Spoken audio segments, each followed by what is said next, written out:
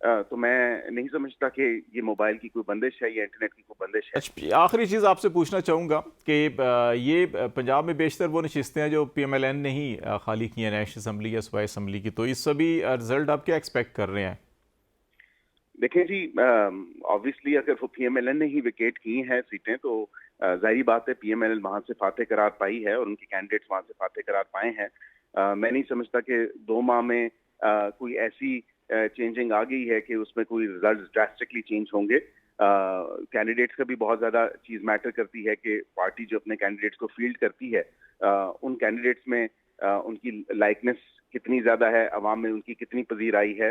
اور جہاں تک باقی آپ نے بات کی تو ٹمارو ویل سی، جب لوگ جائیں گے ووٹ کرنے اور at the end of the day results آئیں گے تو انشاءاللہ جو بہتر ہوگا، جو پنجاب کے لیے، جو پاکستان کے لیے، جو ملک کے لیے بہتر ہوگا انشاءاللہ وہ آپ دیکھیں گے کہ جو کینڈیڈیٹس بہتر ہیں۔ I wish them best of luck for tomorrow, جس بھی پارٹی سے ہوں۔ بیرسٹر عقیل ملک صاحب، بہت شکریہ آپ کا۔ پاکستان مسلم لیگ نون کے اور وزیر اعظم نے خصوصی ہمارے ساتھ تھے اور اس وقت جو ضمنی الیکشن کی تیاریاں اور جو ماحول ہے اس پہ بات کر رہے تھے۔ بریک لیتے ہیں، بریک کے بعد ناظرین واپس آئیں گے تو آئی ایم ایف کے ساتھ جو پاکستان کے معاملات چل رہے ہیں، جو سٹینڈ بائی ایک نیا ہم نے قرض کے لیے اپلائی کیا ہے ابتدائی طور کے اوپر، اس کو آئی ایم ایف نے ایگری کیا ہے اور اس کے اوپر مئی میں پاکستان میں وفد آئے گا۔ اس پروگرام کو پاکستان کی جو اس وقت سیکیورٹی سچویشن ہے اس کے ساتھ بھی جوڑ کے دیکھا جا رہا ہے۔ اس سارے معاملے کے اوپر بات کریں گے بریک کے بعد، ہمارے ساتھ رہے گا۔